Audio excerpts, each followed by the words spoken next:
हैं और वो हमेशा भगवान का सत्संग पूजन कीर्तन हवन करते हैं। अब उन्होंने जब ये काम प्रारंभ किया तो कई वर्षों तक रोज भगवान का हवन पूजन रोज चलता है, वहाँ कभी बंद नहीं रहता। उस बंद में इतने में एक दिन भगवान श्री जी महाराज वहाँ पधारे। तो वहाँ जाने के बाद सब ऋषि मुनि खड़े होकर के और सूत जी महाराज को प्रणाम करते हैं। तब शौनक ऋषि ने कहा कि हे गुरुदेव, आप अच्छे समय से पधारे हैं। आप 4 वेद, 6 शास्त्र और 18 पुराण को जानने वाले हैं। अतः आप कृपा करके हमको ऐसा बताओ, क्योंकि कलयुग में मनुष्य की उम्र तो बहुत कम होती है और मनुष्य अपने अपने घर परिवार के कामों से उलझा हुआ रहता है। कभी दुख, कभी सुख, कभी धूप, कभी छाँ चलती रहती है। तो ऐसा कोई व्रत बताओ कि उस व्रत के करने से मनुष्य की मनोकामनाएं पूरी हो जाए और उसको भगवान की प्राप्ति हो जाए। तो सूत जी महाराज बोले कि हे ऋषिराज, देखो कलयुग में भगवान का पूजन महान माना जाता है। सतयुग में, त्रेता युग में, द्वापुर में और कलयुग, ये 4 युग है। तो सतयुग में हजारों लाखों साल की उम्र मनुष्य की होती थी। लाखों वर्ष तक मनुष्य जिंदा रहता और उसी के अनुसार भगवान की भक्ति करता और उसी के अनुसार वो भगवान की भक्ति का फल पाना, तपस्या करना, व्रत करना और संसार को बसाना। और त्रेता युग में फिर हजारों की संख्या आई। लाख खत्म होने के बाद हजारों साल की उम्र हुई। फिर द्वापुर में सैकड़ों साल की उम्र हुई। अब कलयुग में मनुष्य की उम्र 100 वर्ष बताई जाती है, पर 100 वर्ष भी कोई लेता है, सबको वश की बात नहीं है। तो हे ऋषिराज, अब इस कलयुग में सबसे प्रथम बात ये है कि जो प्राणी भगवान का पूजन करता है उसकी मनोकामनाएं पूरी होती है। तब सूत जी ने कहा कि एक बार नारद जी महाराज पृथ्वी की यात्रा करके आए और उन्होंने पूरी पृथ्वी को घूम फिर करके देखा और अपनी मृत्युलोक, जहाँ अपन निवास करते हैं उसको मृत्युलोक कहते हैं। तो इस मृत्युलोक में नाना प्रकार के दुखी प्राणी देखे और उन दुखियों का दुख कैसे दूर हो, ये विचार लेकर के नारद जी महाराज भगवान वैकुंठनाथ के वहाँ पधारते हैं। और वहाँ पधार करके भगवान नारायण के सामने नारद जी महाराज हाथ जोड़ के प्रार्थना करते कि हे कृपालु, हे दीन दयालु, मैं संसार में भ्रमण करके आया हूँ और मृत्युलोक में मैंने महान दुखी प्राणी देखे हैं, इनका दुख कैसे दूर हो, आप ऐसा मुझे कोई उपाय बताइए। उस वक्त भगवान की महिमा क्या थी। शंख चक्र गदा पद्म धारण कर रखा, वन बेजन की माला भगवान के गले में पड़ी हुई है, सोने का मुकुट भगवान के माथे पर लगा हुआ है, भगवान के 4 हाथ सुशोभित है, कई ऋषि मुनि वहाँ भगवान की भक्ति में बैठे हुए हैं। तब नारद जी महाराज ने भगवान को प्रणाम करके और दुख को मिटाने का उपाय पूछा। तो भगवान नारायण ने कहा कि हे भक्तराज नारद, आपने बड़ी अच्छी बात पूछी है। देखो ये मृत्युलोक है, यहाँ तो जन्म लेता है और मरता है, ये नियम है। जिसने जन्म लिया अपनी उम्र पाके कि उसको मरना पड़ेगा, और जो मर गया उसको फिर भगवान के घर जन्म वापस अपने को जन्म मिल जाता है। तो जाना और आना ये काम यहाँ का बना रहता है। तो फिर भी कली काल में मनुष्य को सुख शांति प्रदान करने का एक व्रत है, और वो कौन सा है। सत्य व्रत पूजा। सच्चे मन से भगवान का पूजन करो, भगवान का व्रत को धारण करो, तो आपकी कामनाएं पूरी होगी। ये विष्णु भगवान ने जब कहा तो नारद जी ने कहा कि भगवान, ये सत्य व्रत पूजन जो है किस दिन होगा, इसकी विधि क्या होगी, कौन लोग करेंगे और क्या फल मिलेगा, आप मुझे सब सुनाइए। तो भगवान विष्णु ने कहा कि हे नारद, भगवान का पूजन जिसको सत्य व्रत कहते हैं, यह व्रत पूर्णिमा के दिन तो विशेष माना जाएगा। फिर भी एकादशी, अमावस्या, संक्रांति, ये तिथियाँ जो है, इसमें किसी भी दिन आप भगवान का व्रत पूजन करो, आपको लाभ मिलेगा। और सबसे बड़ी बात है, जिस दिन अपना मन गवा दे देवे कि मुझे भगवान का पूजन करना है, वो दिन सबसे फिर नगर में बुलावा देना कि आज मेरे घर भगवान का पूजन है, भाई बंधु कुटुंब परिवार सभी आ जावे, फिर आम और केर के पत्तों का मंडप बनावे, फिर भगवान की प्रतिमा विराजमान होकर के ब्राह्मण द्वारा भगवान का पूजन करे। तो हे नारद, इस विधान से कोई भगवान का पूजन करता है तो मैं उसकी मनोकामनाएं पूरी करता हूँ। और हे नारद, महाप्रसाद में वा फल कोई हो हाजर लाओ सब सोई। भगवान के लिए महाप्रसाद कौन सा होना चाहिए? मोहन भोग।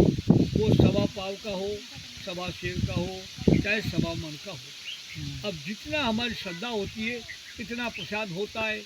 तो ये आपके नगर में भी ये पंचायती कार्यक्रम जैसे सकल पंचों की ओर से भगवान की पंचायती ये कथा और भगवान का जो ये प्रसाद बनाना, सभी मेहमानों को आसपास के गांवों को बुलाना, ये एक अच्छा सूचक है, अच्छा संगठन है और सबके प्रति अच्छी भावना है, ताकि सबको बुला करके भगवान का प्रसाद उनको जिमाया जाए। तो ये एक प्रेम भावना का वातावरण सौंदर्य बनता है। तो हे नारद, अब भगवान की पूजन के बाद में महाप्रसाद का विवरण आ गया। अब रहा सवाल ये है कि भाई बंधु कुटुंब परिवार को बुलावे। तो आप तो भाई बंधु कुटुंब परिवार क्या, आप तो आसपास के सभी मेहमानों को भी, समाज के लोगों को भी बुला करके भगवान का पूजन करें तो बड़ा महत्वाकांक्षी व्रत है। फिर इसके बाद में भगवान की कथा का चर्चन करके बाद में फिर भगवान की आरती करे, महाप्रसाद का भोग लगावे। हे नारद, यो कार्य करने वाला कभी दुखी नहीं होता है, उसकी सारी कामनाएं भगवान सत्यनारायण पूरी करते हैं। ये बात सूत जी महाराज शौनक ऋषि को सुना रहे हैं और शौनक जी महाराज प्रसन्न होकर के इस व्रत की महिमा को लेकर के आगे जीवों को बताने के लिए तैयार होते हैं। इसी श्री एवाखंडे श्री सत्यनारायण व्रत कथायाम पहला अध्याय संपूर्ण बोल सत्यनारायण भगवान की जय हो, सांवरिया शेष की जय हो। अब शौनक जी ने पूछा कि गुरुदेव, आपने पहले अध्याय की कथा बताई है और भगवान के पूजन का विधान इस कथा में है। अब आप ये बताओ कि नारद जी महाराज ने भगवान के मुखारबिंद से व्रत की बात सुनी और वो बात को पृथ्वी पर लाए, तो सबसे पहले इस राम नाम की खेती किसने करी, किसको फ़ायदा हुआ, आप वो भी हमको बताइए। अब ये बात कौन कह रहे हैं? शौनक ऋषि कह रहे सूत जी महाराज से, और सूत जी महाराज उनको समझा रहे कि हे ऋषि मुनियों, आपने बड़ी उत्तम बात पूछी है। अब मैं आपको बताता हूँ कि काशीपुरी एक मोक्ष की दाता है। काशीपुरी में भगवान महादेव हमेशा निवास करते हैं। उस काशीपुरी में मोक्ष की नगरी में एक शतानंद नाम का ब्राह्मण रहता है। वो दीन दुखी और दुर्लभ रहता है। रोज भिक्षावटी करके अपना पेट गुजर करता है, लेकिन फिर भी भरपेट भोजन उसको नहीं मिलता है। अब एक दिन ब्राह्मण विचार करता है कि भगवान, पूरी जिंदगी मेरी भिक्षा मांगते मांगते हो गई, पर मुझे तो कभी भरपेट भोजन नहीं मिला। तो हे परमात्मा, इससे तो कोई जिंदगी थोड़ी, ये कोई जीवन थोड़ी नहीं, इस प्रकार से जिंदगी बिताना। अरे पशु पक्षी भी पेट भर लेता है, तो मैं तो संघर्ष कर रहा हूँ और मुझे भरपेट भोजन नहीं मिल रहा है, मैं क्या उपाय करूँ? तब ईश्वर की कुछ ऐसी कृपा होती है कि उनको अपने आप को समाधान मिल जाता है। तो वो ब्राह्मण एक गांव से दूसरे गांव गया मांगने के लिए। मांग के आ रहा था, गर्मी का समय था, पीपल के नीचे बैठ गया, जैसे आप और हम सब पीपल के नीचे बैठते हैं। सज्जनों, पीपल के पेड़ की एक विशेषता है, बीमार आदमी को भी अगर पीपल के नीचे बिठाया जाए तो ये ऑक्सीजन देता है और अपनी खराब वायु भो लेता है, तो आपको वैसे ही स्वस्थ कर देता है। दूसरी बात ये कि पीपल में विष्णु भगवान का निवास होता है। पीपल को काटना नहीं चाहिए, दोष के भागी नहीं बनना चाहिए, और जो काटता है तो वो सुखी नहीं देता। इसीलिए वड़ले में भगवान भोलेनाथ का निवास, पीपल में महादेव विष्णु भगवान का निवास और निमड़े में देवनारायण का निवास होता है। ये उनके पौधे हैं। तो फिर अब उन्होंने जो है बताया कि वो पीपल के नीचे बैठ करके भगवान को याद करेंगे, भगवान मेरी पूरी ज़िंदगी हो गई भिक्षा मांगते मांगते, कभी भरपेट भोजन नहीं मिलता है। हे परमात्मा, यहाँ तो तू जो मुझे मेरी तेरी शरण में ले ले, यहाँ मेरे दुख को तू दूर कर दे। तो ब्राह्मण इस प्रकार से भगवान से करुणामयी प्रार्थना करने लगा। तो भगवान सत्यनारायण एक बूढ़ा ब्राह्मण बन करके हाथ में लकड़ी लेकर के धीरे धीरे चलते चलते उनके पास में आए। दोनों ब्राह्मणों के बीच में राम राम श्याम श्याम हुआ, दोनों प्रेम से बैठ गए। तब शतानंद जी महाराज हाथ जोड़ के बोले कि हे ब्राह्मण देवता, अच्छा हुआ जो आप पधारे हैं, मेरी कुछ बात है आपसे करूं। कहा बोलो भाई क्या समस्या है? कि महाराज मैं बड़ा दुखियारा हूँ, मुझे भरपेट भोजन नहीं मिलता है। तो भगवान सत्यनारायण जो पधारे थे उन्होंने कहा कि भाई सतानंद, तू तो सत्य में वाकई में दुखियारा है और तेरा नाम तो शतानंद है। बोले हाँ महाराज मेरा नाम तो शतानंद, आप जानते हो? भाई मैं सबको जानता हूँ। भाई एक काम कर कि पूनम का व्रत कर, मैं सत्यनारायण भगवान का पूजन कर, तेरे दुख और दरिद्र सब दूर चले जाएंगे। ये बात भगवान कह रहे हैं और शतानंद जी महाराज दोनों हाथ जोड़ के, दोनों आंखें बंद करके बात को बड़े प्रेम से सुन रहे हैं। इतने में बस इतनी बात हुई और भगवान अंतर्जान हो गए। बोल सत्यनारायण भगवान की जय। भगवान अंतर्जान हो गए तो बात होते खबर बंद हो गई।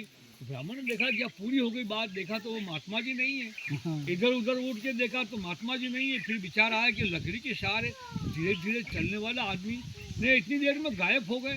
अरे भगवान स्वयं थे रे, शतानंद तू भूल गया, पाँव पकड़ के